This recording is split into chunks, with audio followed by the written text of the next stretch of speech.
Queridos, a semana passada, como vocês já sabem, já aproximadamente há um ano, ou mais de um ano, nós estamos olhando para o livro de Atos, Atos dos Apóstolos, com a proposta de observar nesse livro o que ele nos propõe. Por isso que nós denominamos a série de Atos para você.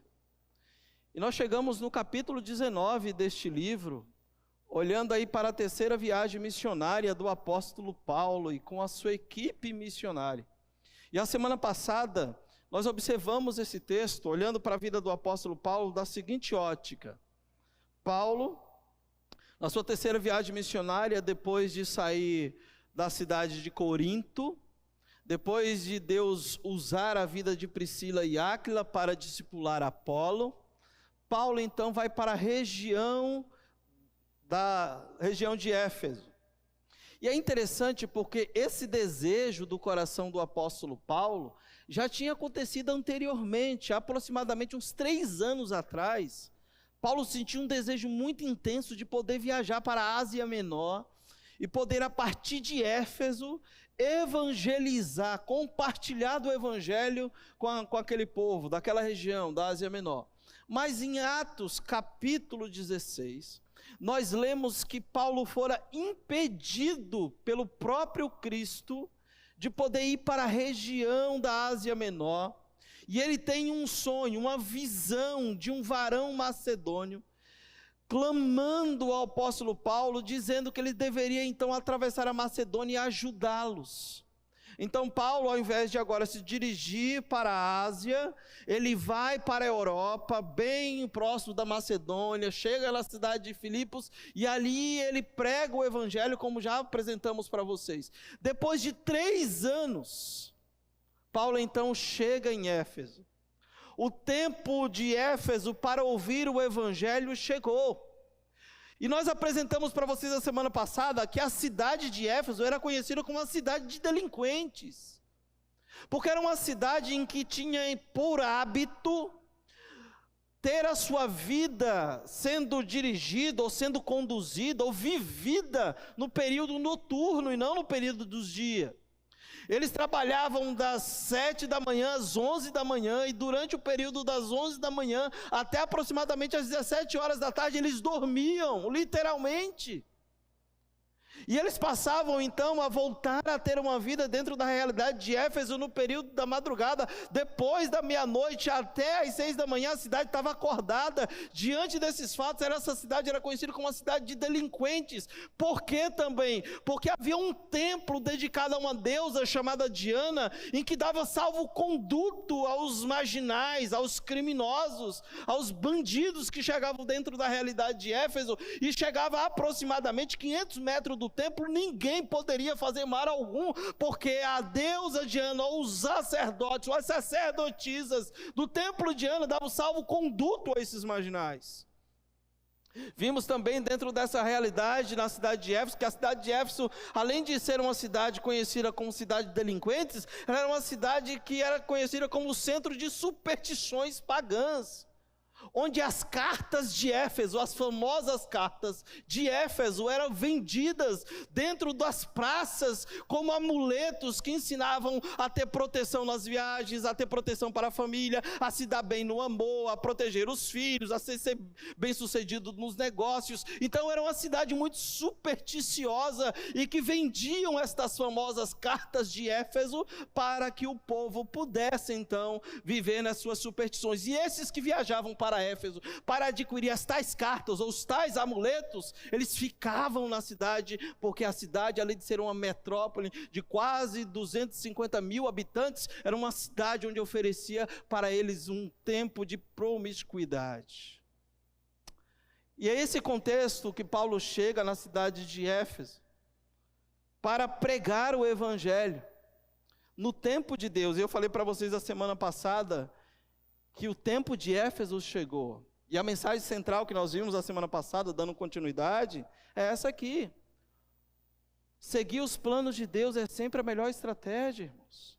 Paulo poderia muito bem, não estando sensível à voz de Deus, seguir para a realidade do seu coração, para o desejo do seu coração, Mas 3 anos depois, então, ele está sensível à voz de Deus, e ele segue para Éfeso, para a Ásia Menor, e a partir daí Deus começa então a atuar e fazer milagres, transformando completamente a cidade de Éfeso numa cidade onde se tornou, a partir dali, a cidade para evangelizar praticamente a Ásia Menor inteira. Só para que os irmãos tenham noção, o texto que eu apresentei para vocês, e lemos a semana passada, e nós vamos ler do verso 13 ao verso 20 daqui a pouco, nos traz 3 realidades, bem interessantes.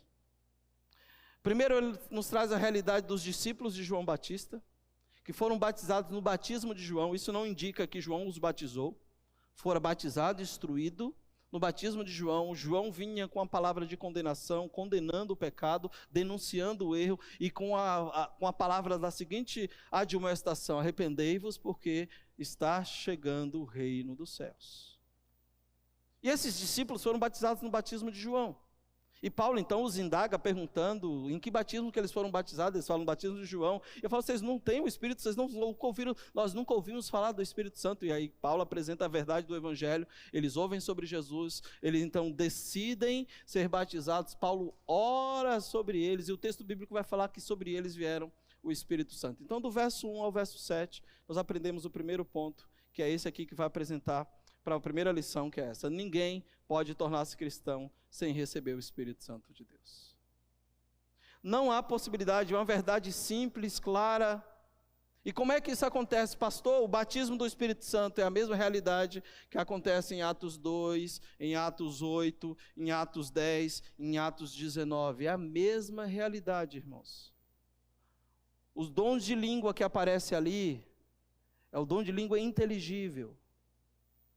Lucas narra a mesma realidade em todos os contextos, e a gente percebe que nos 4 momentos onde aparece a descida do Espírito Santo, dando capacidade para eles de falar noutra língua ou em outras línguas, é a realidade de falar em uma língua inteligível, e aparece em 4 povos distintos. Vem sobre os judeus, em Jerusalém, Pentecostes em Jerusalém. Os judeus recebem o Espírito Santo, eles passam então a falar noutras línguas, e aqueles que estão próximos ouvem. Acontece quando nós chamamos do Pentecoste dos Samaritanos, em Atos capítulo 8, onde o Espírito Santo desce depois de um avivamento que acontece no meio dos samaritanos, Filipe pregando o Evangelho. Pedro e João saem de Jerusalém para testificar o que está acontecendo no meio dos samaritanos, oram sobre eles, e sobre eles vem o Espírito Santo. Acontece em Atos capítulo 10, quando Pedro é tomado por um êxtase na casa de Simão e é convidado por Cornélio para ir na sua casa, e quando chega na casa de Cornélio, acontece a mesma coisa. Então preste atenção: judeus, samaritanos, gentios. E por último, acontece com os discípulos de João Batista. Lucas capítulo 16, versículo 16 diz que a lei e os profetas vigoraram até João, dando indicativo bem claro de que Deus não faz distinção, que o Espírito viria sobre toda a carne e era universal, quer judeu, quer grego, quer gentil, ou quer mesmo aqueles do veterotestamentário. É isso que está acontecendo aqui. Então é a mesma realidade. O batismo do Espírito Santo aí é a indicação de que a pessoa entendeu o Evangelho e agora ela foi selada com o Espírito Santo e passa então agora a ter a salvação. Então ninguém pode tornar-se cristão sem receber o Espírito Santo. Vimos isso a semana passada. E aí, segunda lição em que nós aprendemos, a partir do versículo 8 até o versículo 12, a segunda lição é esta: aprenda a otimizar o seu tempo e se concentre em fazer o que Deus lhe chamou para fazer, anunciando as boas novas do Evangelho. Do versículo 8 ao verso 12, se você ler na sua Bíblia, você vai ver que Paulo então, depois de pregar por um período de tempo ali na sinagoga dos judeus, alguns judeus se levantaram e começaram a falar mal do caminho. Paulo poderia muito bem questioná-los, indagá-los, mas Paulo percebe de que não teria como fazer isso, não teria um diálogo franco e aberto com eles. Então Paulo sai da sinagoga, pega os discípulos que ali ouviam o Evangelho e tinham compreendido o Evangelho, e sai daquele local e vai para a escola de Tirano. Tirano era um filósofo que tinha uma escola em Éfeso, que ensinava. E Paulo então aluga a escola de Tirano, e a partir dali ele começa a ensinar o evangelho para aqueles que frequentavam a escola de Tirano. Lembram que eu vos falei da informação inicial de que essa cidade, ela funcionava mais no período noturno do que no período do dia? Paulo passou 2 anos ensinando na escola de Tirano, irmãos. Paulo, quando percebeu que na sinagoga não tinha como continuar ensinando o evangelho, Paulo, ele não ficou perdendo tempo, ele não ficou ali sendo improdutivo, mas ele procurou então um local onde ele pudesse compartilhar o evangelho. Paulo otimizou o tempo dele, não entrando em discussões infrutíferas e tolas com aqueles que lá estavam ouvindo, mas ele partiu para uma outra realidade. Chegando na escola de Tirano, então, ele pregava o evangelho ali, para que os irmãos tenham noção. A cidade de Éfeso era tão sedenta por Deus, pela verdade, que num período de 2 anos, aquela cidade fora completamente transformada. A partir da escola de Tirano, saíram homens que evangelizaram a Ásia Menor inteira, não apenas Éfeso. Quer ver algumas igrejas que nasceram no período onde Paulo estava ensinando na escola de Tirano, e onde evangelistas, homens e mulheres, saíram para propagar o evangelho e evangelizou a Ásia Menor inteiro? Nasceu a igreja em Éfeso, nasceu a igreja anotei aqui para não perder, nasceu a igreja em Esmirna, Pérgamo, Tiatira, Sardes, Filadélfia, Laodiceia, Colossos, Mileto e Hierápolis.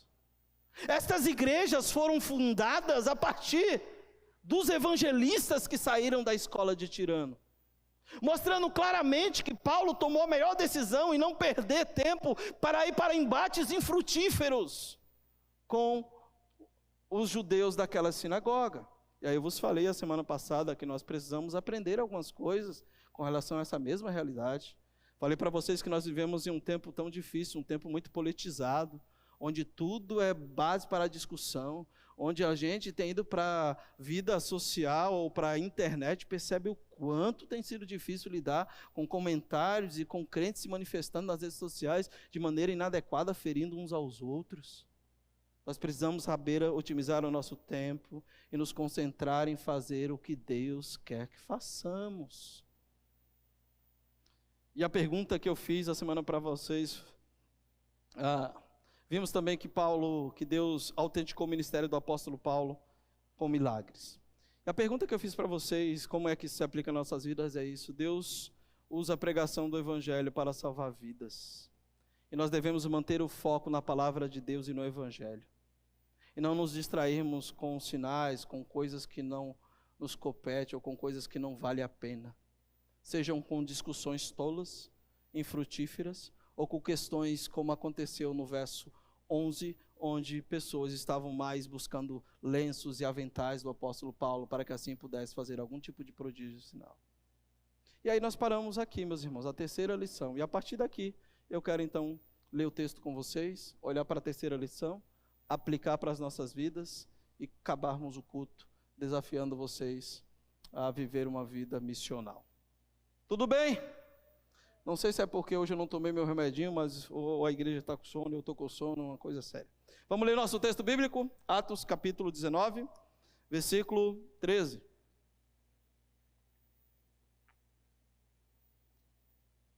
Diz assim um texto bíblico: alguns judeus que andavam expulsando espíritos malignos, tentaram invocar o nome do Senhor Jesus sobre os endemoniados, dizendo: em nome de Jesus, a quem Paulo prega, eu lhes ordeno que saia. Os que estavam fazendo isso eram os 7 filhos de Seva, um dos chefes da sinagoga, dos sacerdotes dos judeus. Um dia o espírito maligno lhe respondeu: Jesus eu conheço, Paulo eu sei quem é, mas vocês quem são? Então o endemoniado saltou sobre eles e os dominou, espancando-os com tamanha violência que eles fugiram da casa nus e feridos. Quando isso se tornou conhecido de todos os judeus e gregos que viviam em Éfeso, todos eles foram tomados de temor. E o nome do Senhor Jesus era engrandecido. Se você puder anotar isso aí, riscar isso aí, por favor, faça. E o nome do Senhor era engrandecido. Verso 18. Muitos dos que creram vinham e confessavam e declaravam abertamente as suas más obras. Grande número dos que tinham praticado ocultismo reuniram seus livros e os queimaram publicamente, calculando o valor total. Este chegou a 50.000 dracmas. Dessa maneira, a palavra do Senhor muito se difundia e se fortalecia. E a partir desses versos está o nosso terceiro ponto, que é esse que aparece na tela de vocês. Onde Deus usa seus obreiros fiéis, Satanás levanta falsos mestres, mas a palavra de Deus sempre prevalece. Irmãos, é o que está acontecendo aqui. Deus começa a autenticar o ministério do apóstolo Paulo com milagres. O versículo 11 e 12 diz que Deus começou através do apóstolo Paulo, confirmando o ministério dele, com milagres no meio do povo, e aí surgem então alguns falsos mestres, filhos dos sacerdotes, para então trazer para si notoriedade, trazer para si o olhar do povo, porque na escola de Tirano, alguns milagres extraordinários estavam acontecendo. Então, quando Satanás percebeu que os obreiros fiéis, como Paulo, estava sendo fiel na pregação do evangelho, e Deus por meio de Paulo, leia comigo, veja se não é isso que diz aí explicitamente no texto bíblico, leia lá o versículo 11, Deus fazia milagres extraordinários por meio de Paulo. Quem é que fazia os milagres? Deus, mostrando claramente de que estava com o apóstolo, e mostrando claramente que o que Paulo estava falando era verdadeiro, autenticando a mensagem do evangelho. E eu falei para vocês anteriormente, a semana passada, não é, queridos, que os milagres salvavam, os milagres atraíam pecadores, os milagres não substituem, e não é o evangelho. Quem salva, quem transforma e quem liberta é somente o evangelho na pessoa do Salvador, Cristo Jesus. Então, enquanto o Senhor estava atuando através dos seus obreiros fiéis, Satanás então estava tentando mudar a cabeça do povo, trazer o povo para uma outra realidade. E a gente lê o texto a partir do versículo 13, e a gente percebe que assim como em Israel, havia também em Éfeso exorcistas judeus que procuravam expulsar demônio através de um uso de nome de alguém que tinha grande poder. Quando a gente lê Lucas capítulo 11, e Jesus é acusado pelos falsos líderes religiosos, dizem que Jesus expulsa demônio pelo poder de Beelzebu. E dizem que esses mesmos sacerdotes faziam o mesmo. Isso já era uma cultura no meio do povo judeu de exorcismos. Mas diz que esses homens, eles faziam isso com o intuito de trazer para si notoriedade. Irmãos, esse texto tem tanto a nos ensinar. Eu não sei se você já teve alguma experiência dentro dessa realidade, onde você pode ver, contemplar uma pessoa sendo possuída pelo demônio. É horrível. Eu sei que muitos da gente, se isso acontecer aqui, sai correndo. Com os meus 10 anos de idade, abre um parênteses, rapidinho. Ainda na Bahia, eu acho que eu já contei isso aqui. Tinha uma mulher de nome Jussara, que morava vizinha à minha casa, vizinha à casa dos meus pais. E ela mexia com o candomblé, essas coisas, irmãos. E dentro daquela realidade, um belo dia, meu pai vai para a roça, minha mãe estava doente, internada no hospital, eu estava em casa cuidando dos meus irmãos. E todas as vezes que o demônio ou os demônios vinham sobre aquela mulher, ela invadia as casas. E eu estava naquela tarde com os meus 4 irmãos e com o meu primo dentro de casa, minha mãe internada, meu pai na roça. E de repente bateram na porta, criança ainda. Eu abri a porta e aquela mulher caiu no chão, ensanguentada. E a gente já sabia, porque isso já tinha ocorrido em outras casas. Eu, como mais velho, peguei meus 2 irmãos, os menores, corri para o quintal, meus outros 2 irmãos subiu no muro, nós criávamos no quintal de casa galinhas, eles entraram no puleiro da galinha, subiram o muro para pular para a casa do seu Nivaldo, o vizinho ao lado, mas eu fiquei com meus 2 irmãos, eu era o mais velho, eu lembro que aquela mulher, não aquela mulher, mas o demônio que a possuía, veio até o quintal, irmãos, foi horrível, eu fecho os olhos, a cena está aqui, eu não esqueço. Aquela mulher encurvada, vinha com garrafas, ela havia quebrado garrafas com as tampas da garrafa, eu não sei qual é o nome daquele troço da garrafa aqui, quebrado, e dizendo para mim com voz rouca que levaria meus irmãos, e eu falava, não vai levar. E aquela mulher com aquele demônio passava as garrafas no rosto, que abria o talho, na minha frente, eu vi, isso aconteceu. E a menina que estava em casa, que correu para o banheiro e se escondeu, quando ela falou que ia levar meus irmãos, ela gritou lá do banheiro, não deixa, Wesley. Quando ela olhou para o lado, eu corri com os meus 2 irmãos. É horrível. É uma força descomunal. Essa foi uma das experiências ainda não cristã que eu vivi. Tinha uma pedra no quintal da minha casa que meu pai foi buscar na roça com seus irmãos, que era uma pedra tão pesada, e nós lá no Nordeste, quem é do Nordeste sabe, nós chamamos de lajedo, pedra desse tamanho, que meu pai pegou para amolar faca, essas coisas. Foram 4 homens que foi buscar, ela levantou com a mão sozinha. É horrível. Por que você está falando tudo isso, pastor? Porque, irmãos, se nós apenas quisermos ter o nome de Jesus como amuleto, em situações como essa, vamos nos dar mal. E eu já vi outras situações dentro do meio cristão, de pessoas querendo exorcizar demônio, expulsar demônio, apenas usando o nome de Jesus, e o demônio falando justamente o que falou aqui. Quem é você? Você quer falar da minha vida, mas eu sei o que você está fazendo. Se eu estivesse no carro, o cara fala, tu é filho do capeta, mentiroso, não acredita não. Mas ele está falando a verdade. E esse texto nos mostra que alguns homens tentaram usar o nome de Jesus e de Paulo para exorcizar demônios sem autoridade nenhuma.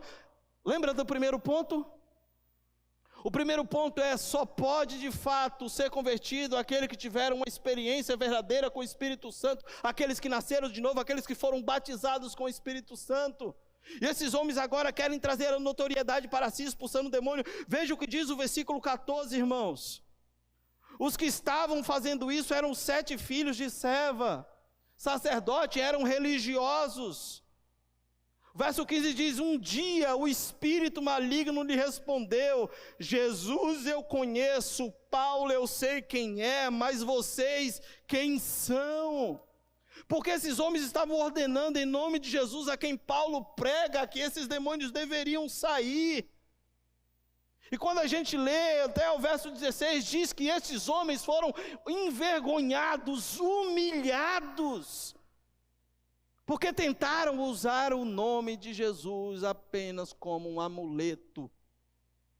Graças a Deus não acontece isso no meio da gente, os cristãos, né? A gente não ora e depois fala em nome de Jesus, mas é só na oração. No meio da semana, Jesus não tem nada a ver conosco, né?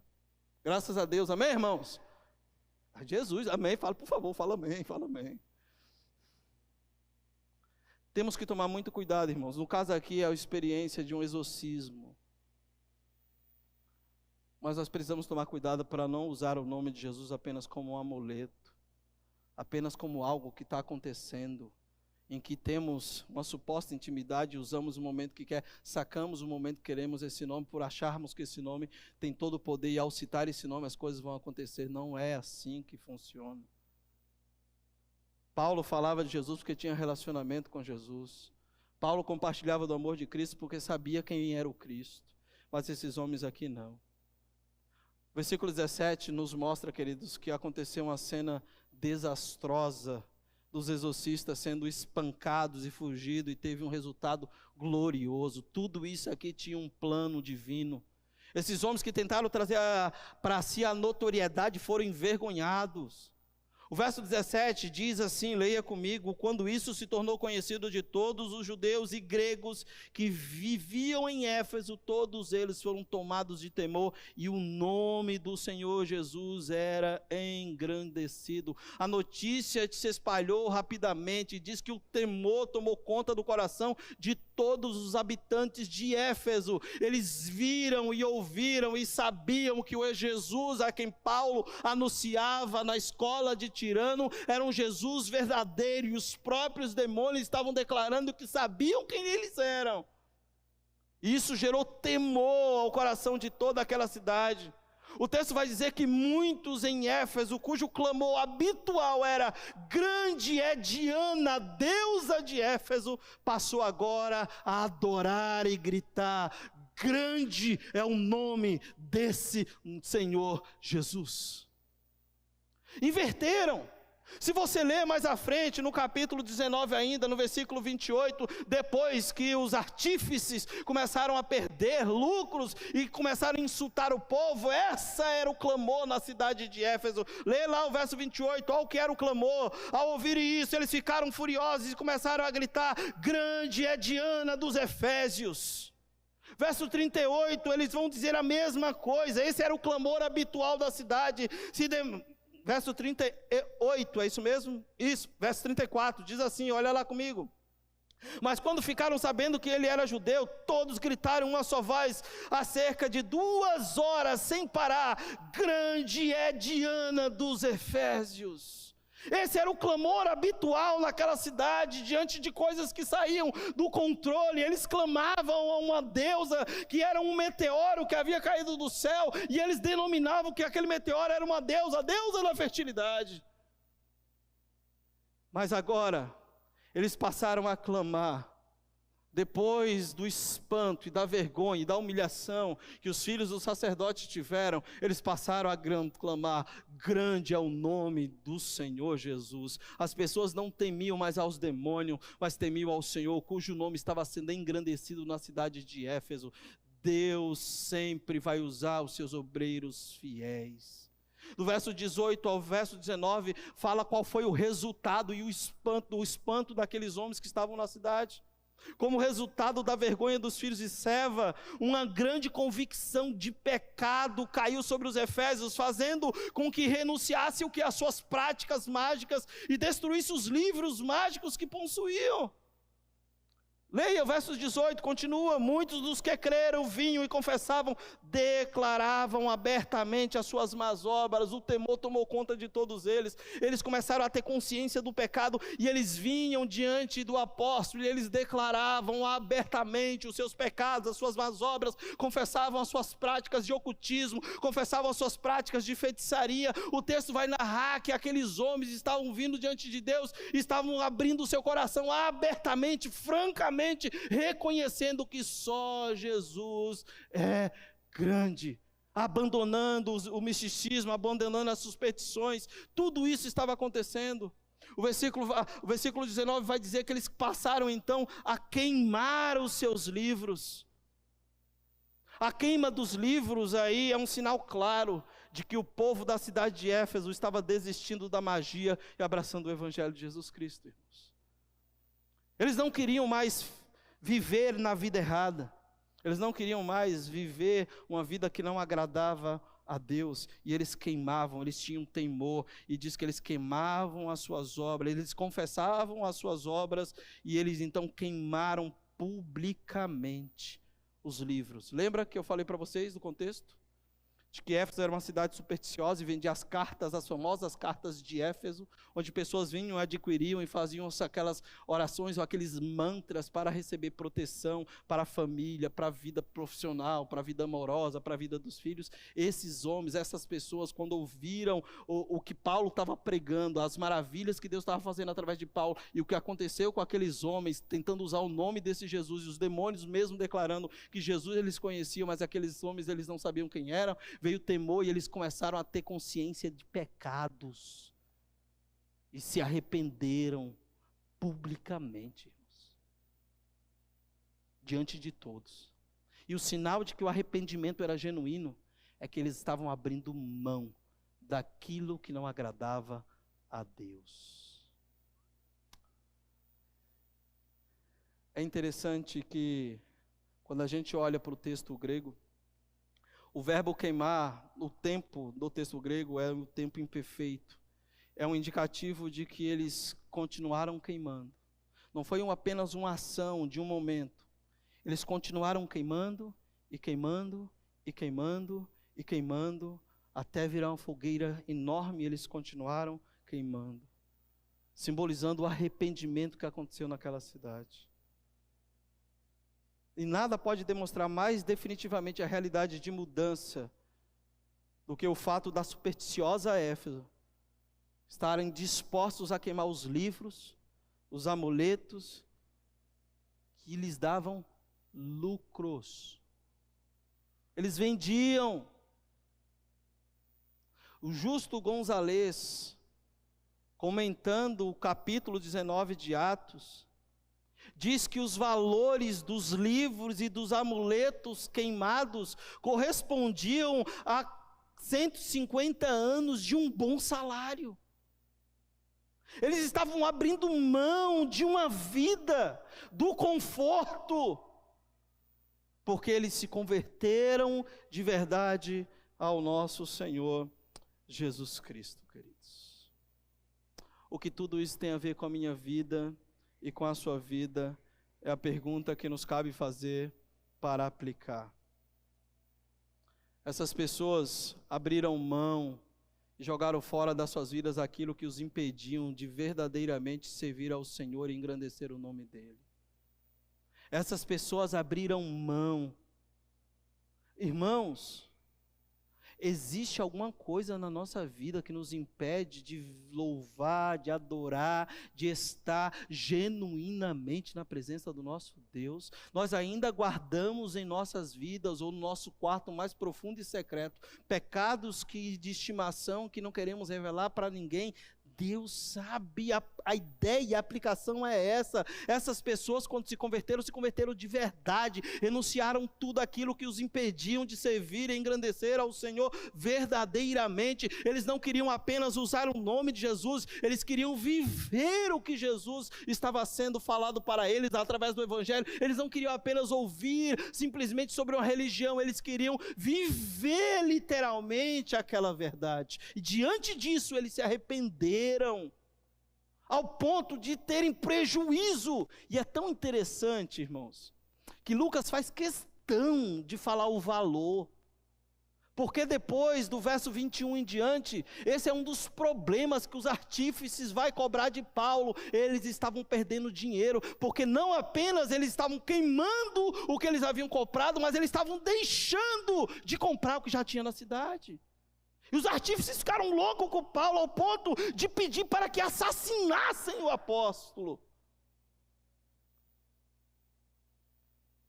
Presta atenção. Se ainda estamos presos a alguma coisa que não seja a palavra do Senhor, devemos confessar e renunciar. Caso contrário, como esperar que a palavra cresça, que edifique e nos dê saúde espiritual? Irmãos, existe algo na minha vida e na sua, precisa ser renunciado. Se nós não lidamos ainda de forma séria aquilo que nos distancia de Deus, é necessário que se faça isso.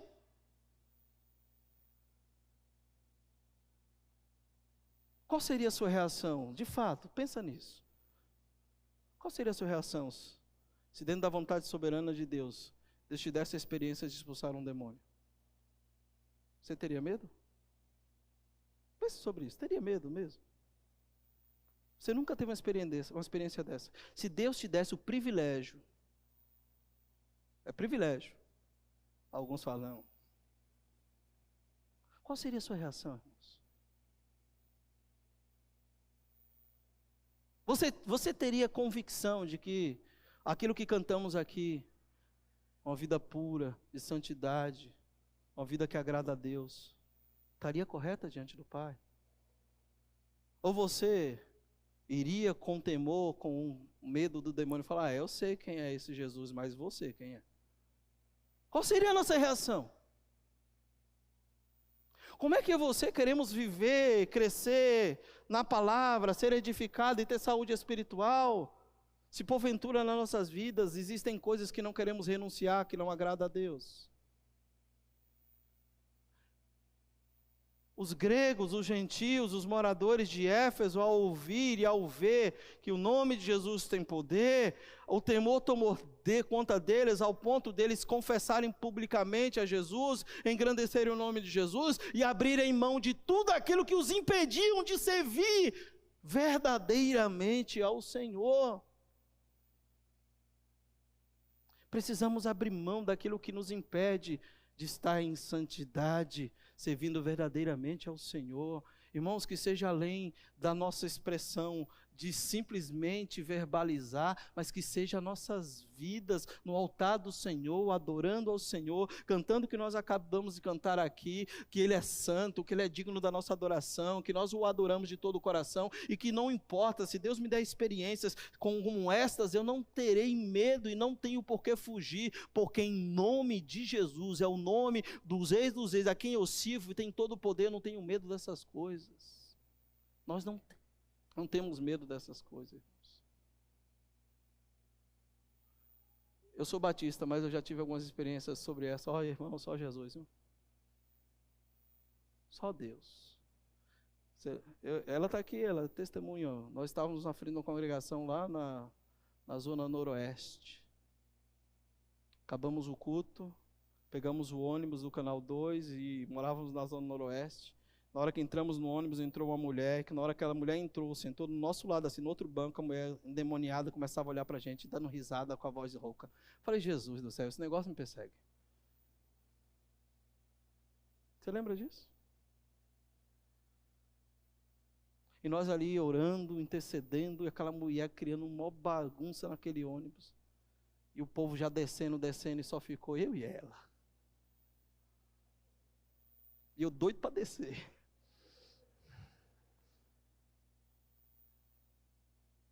Mas foi uma coisa tão louca, que nós estávamos chegando próximo de casa, e ela lá, fazendo bagunça, o motorista parou o ônibus, e ela começou, nossa, foi uma coisa feia. E quando nós descemos, ela desceu do ônibus uns 2 pontos antes, nós íamos descer no ponto final. Quando nós descemos do ponto final, quem estava na frente da igreja?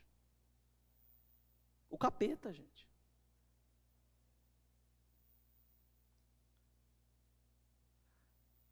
Mas nós não tínhamos medo. Nós sabíamos a quem servimos. Em uma outra ocasião, eu e ela entramos nos Palafitas, lá no Rádio Clube, uma mulher grávida de 6 meses, e nós fomos orar com ela, e o esposo chegou, e quando oramos, o cara caiu, não, era você que estava grávida, e o cara caiu endemoniado. E ela grávida, eu falei, e agora, o que eu faço? Amor, sai. E eu orava. Essa experiência é uma experiência, queridos, verdadeira, é real, mas não deve nos causar medo. Mas em contrapartida, nós devemos de fato entender que Deus nos chamou para viver uma vida santa, de renúncia, uma vida que agrade ao Senhor.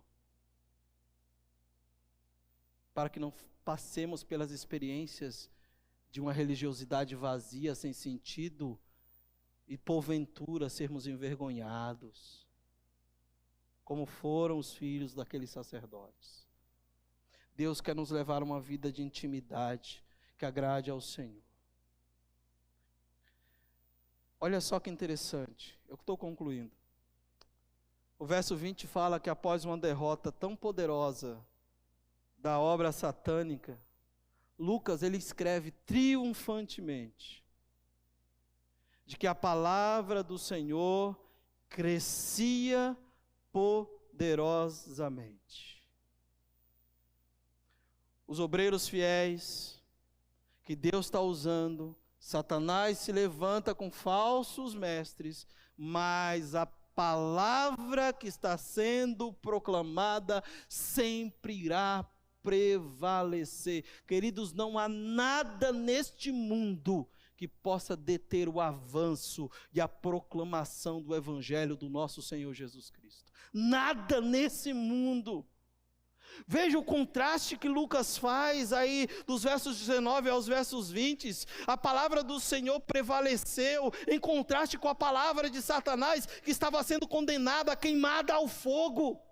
Mas a palavra prevalece, enquanto as obras de Satanás é queimada no fogo, é lançada ao fogo, e o povo confessa publicamente que Jesus Cristo é o Senhor. Veja, meus amados, de que a cidade sede do culto de Diana tornou-se agora um território dominado pela palavra de Deus. A terra da idolatria agora estava sendo iluminada pela verdade das Escrituras. A luz espantou as trevas, a verdade desmascarou a mentira, porque a palavra foi pregada. Então tudo aquilo que acontecia de superstições pagãs, todas essas questões caíram por terra e a palavra de Deus prevaleceu. A cidade que era sede agora uma deusa do culto de Diana, foi dominada agora pela palavra de Deus. A verdade das Escrituras agora abriram os olhos daquele povo, porque Paulo ousadamente passou 2 anos na escola de Tirano, ensinando as verdades das Escrituras. Glória a Deus, meus irmãos. Veja que onde a palavra de Deus é proclamada, cidades e culturas são transformadas.